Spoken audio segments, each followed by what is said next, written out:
Welcome back, guys. Welcome back. Welcome back. So it's Christmas Eve. Technically, it's 10:15 Christmas Eve. So Merry Christmas. Because by the time you guys get this, it'll be Christmas.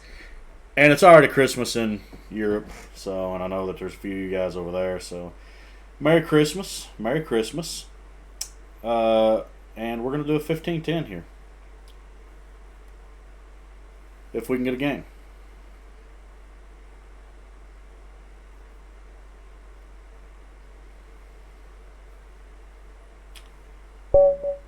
Alright, here we go.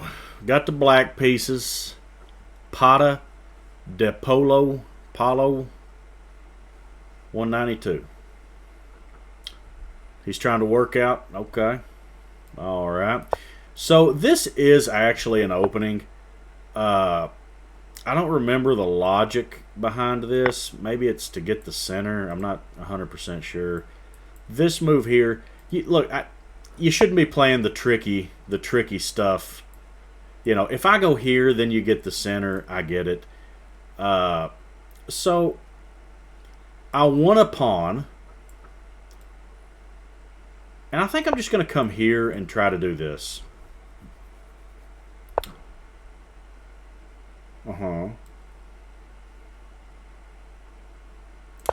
So my bishop's just on a good diagonal now. If this guy were to come forward, I could just play this.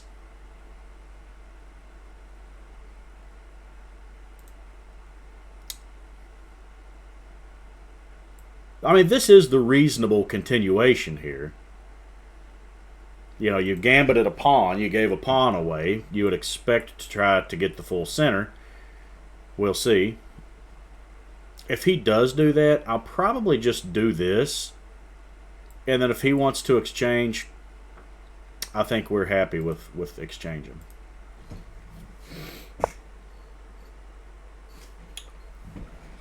Now, I could play here and build toward this. But I think, let's just play this. If he plays here now, he hangs that pawn. So, and then I've got double pressure here. He doesn't hang that pawn. Okay, all right, and here we go. This is kind of what we've been talking about with the F pawn. So, your pawn structure is already questionable at best. Yeah, there's no attack here. Whatsoever. I don't want to block the development of my knight. But with that said, it would be nice to play this.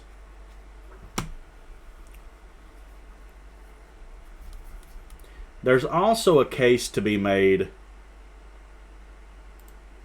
for taking this knight and taking away his castling rights. Now, can I play this actually right now? Well, takes. I can actually play that right now. It's defended twice, attacked twice, so if he takes, I'll take. He takes, I'll take. So he's got to do something here, because now I'm getting ready to start trying to break this thing open.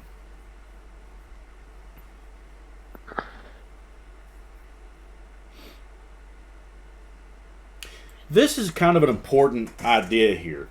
Like, once you're developed and stuff, like if you could get in E5, E4, E5, you know, whatever, those are good moves to make. To try to just go ahead and blow this open.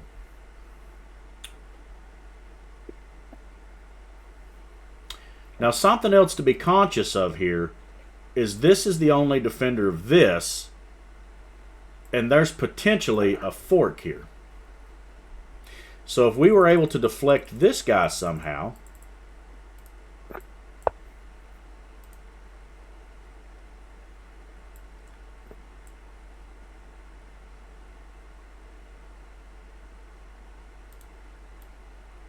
okay, I don't think that opening up more lines around the king is ideal. Because now you've opened up the E file. I have this check.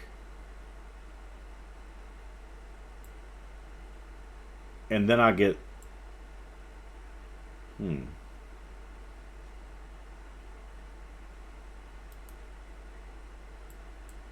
That gets taken by this guy. I have a check. He could block, but I would take. He could block like that. So is it time for this? Well, I think he could actually do this. So I'm not actually in love with that.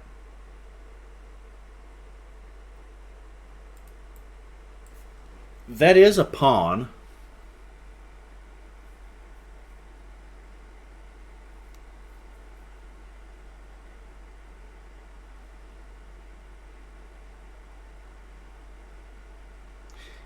How do you defend that rook?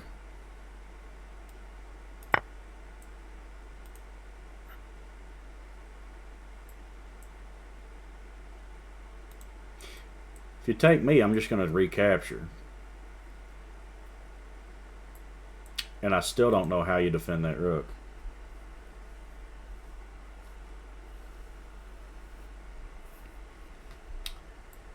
That doesn't do it.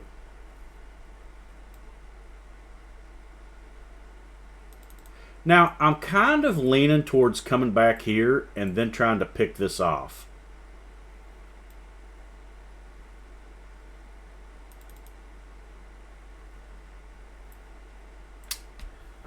I also have this.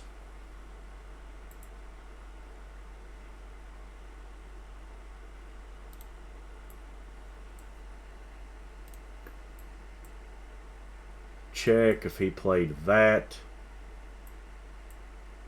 I would take.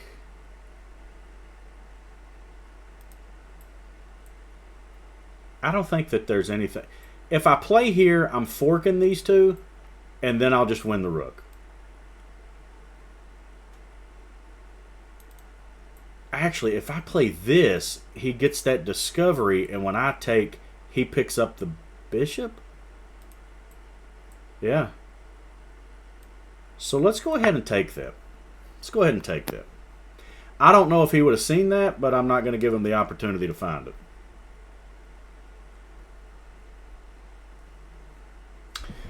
You shouldn't play, you know, kind of hoping that your opponent misses something.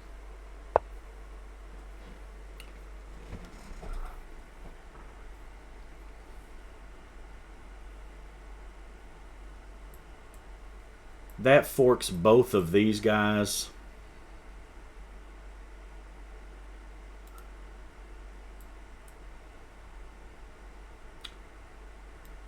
I'm going to go ahead and play this and hit both of these two things. I don't have to rush with this check.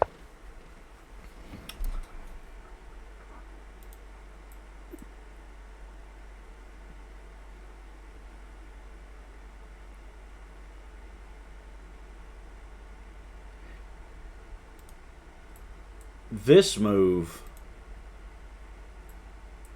I think now is a reasonable time to throw the check in.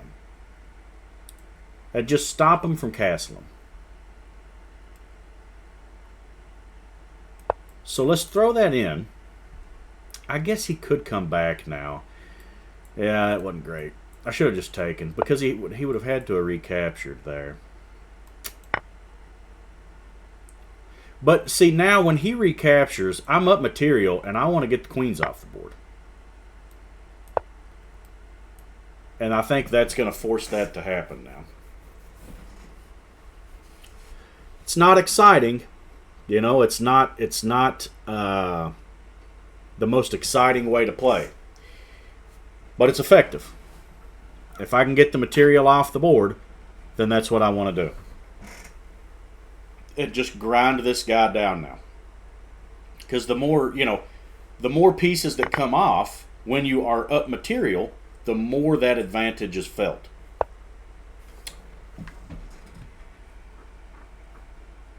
All right, so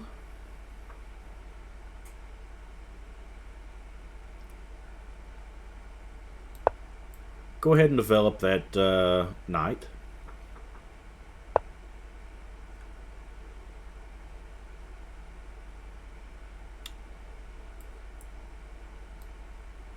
And we'll just come back and defend our piece. It was definitely better to play that.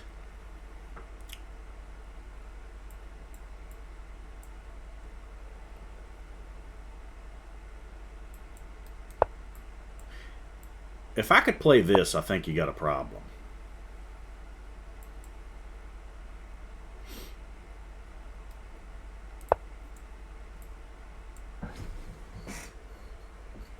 I'm not really worried about this pawn. Even if he takes, I could just recapture here. So I don't really have to worry too much about that right now. I don't think that I want to play here and push up and let him take that away from me. So if he goes here, I think we're happy to just let him take that. Now, I could add another attacker. So 1, 2, and 3.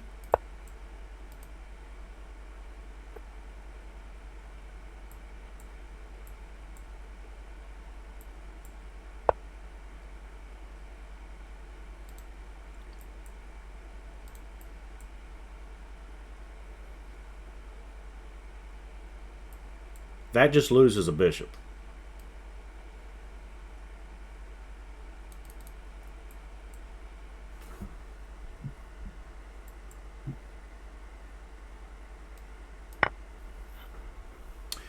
He might play this, but then I'm just going to double.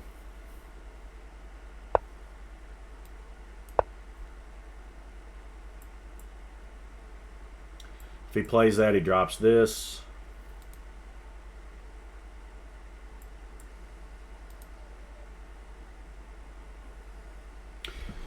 There's a whole lot of pressure on that knight now.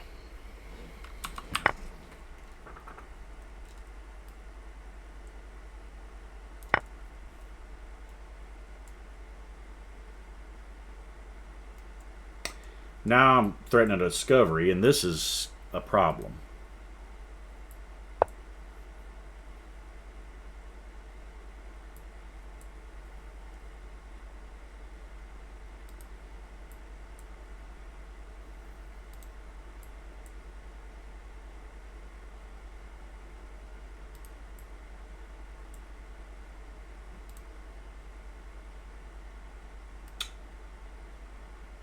That looks like a freebie to me.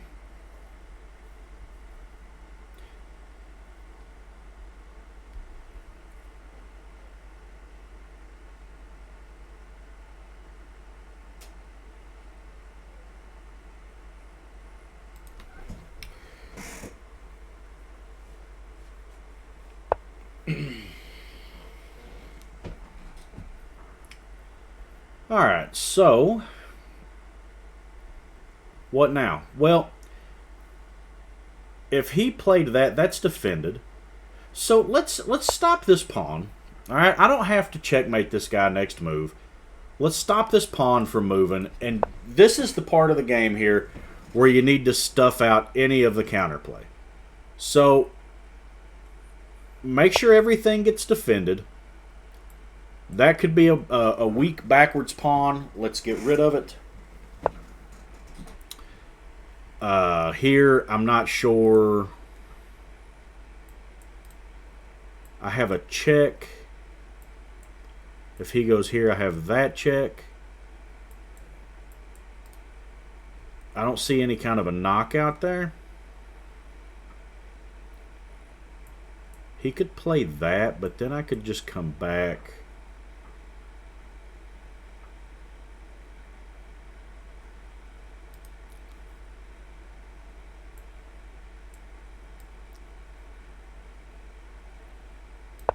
Let's play this.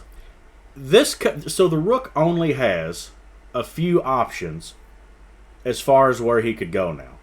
So this makes the board a lot smaller and trapping the rook. Not necessarily trapping it and winning it outright, but forcing it. Yeah, now that actually does win the rook here. Because now that pins it to the king.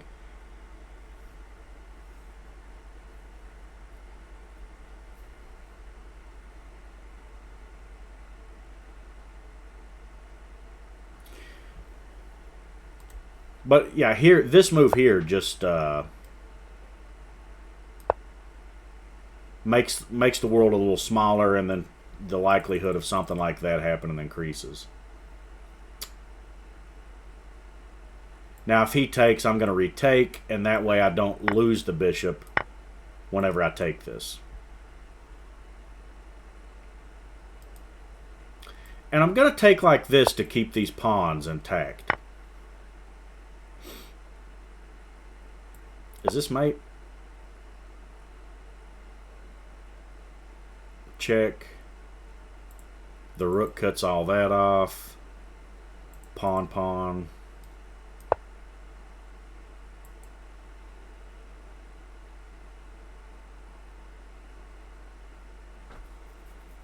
No. He could push that forward.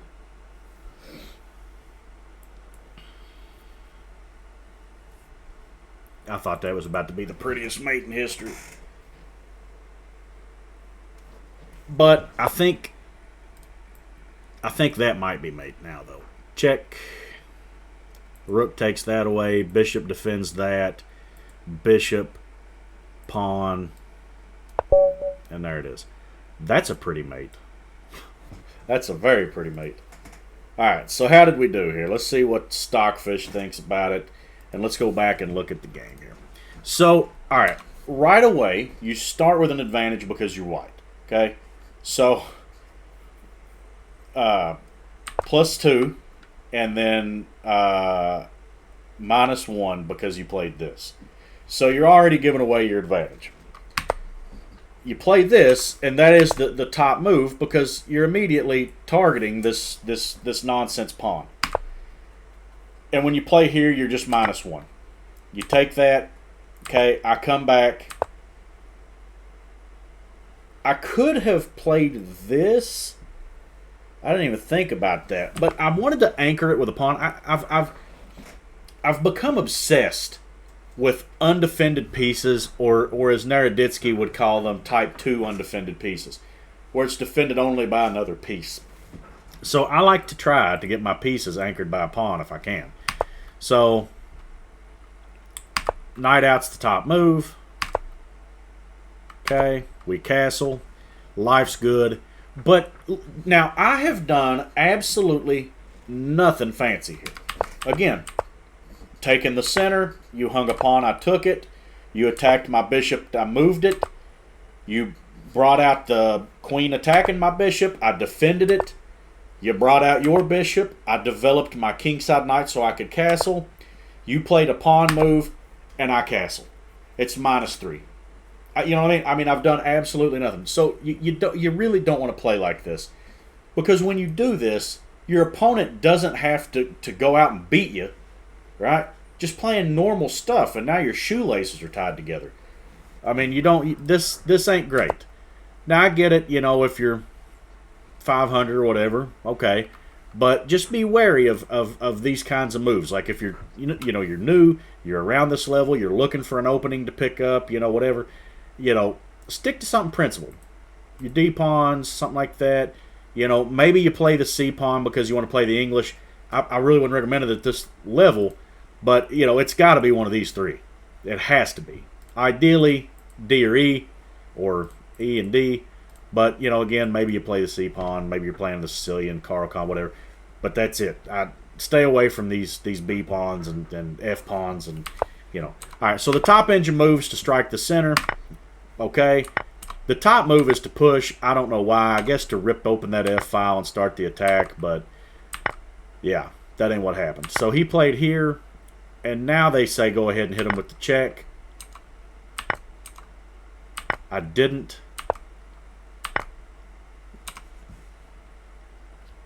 What if I play this? Yeah, I seen that. Oof. Yeah, good call. Now you come back. And I should have went ahead and taken this. Oh, that wins a piece. Full stop. Yeah, muff. We muffed that. But, yeah, so they want the attack here. But, again, if I could get the queens off, it's plus a whole bunch material-wise. And I'm just winning. and I wanted the queens off. Yeah, dropping the bishop back the other way was better.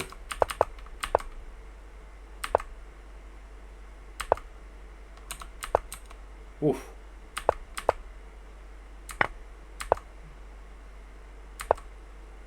Double the rooks. And here they say just give up the rook. I don't know about that.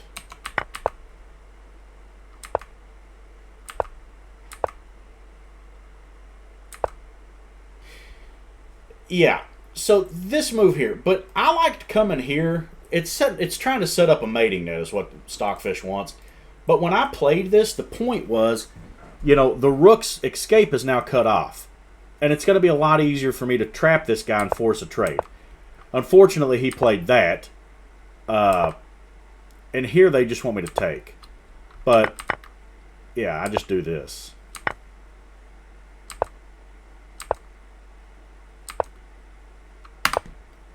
And then you got that really, really pretty checkmate there. The classic right triangle. Classic right triangle. Anyway, if you guys like that, like, comment, subscribe, all the things. And, yeah, have a Merry Christmas. See you guys later.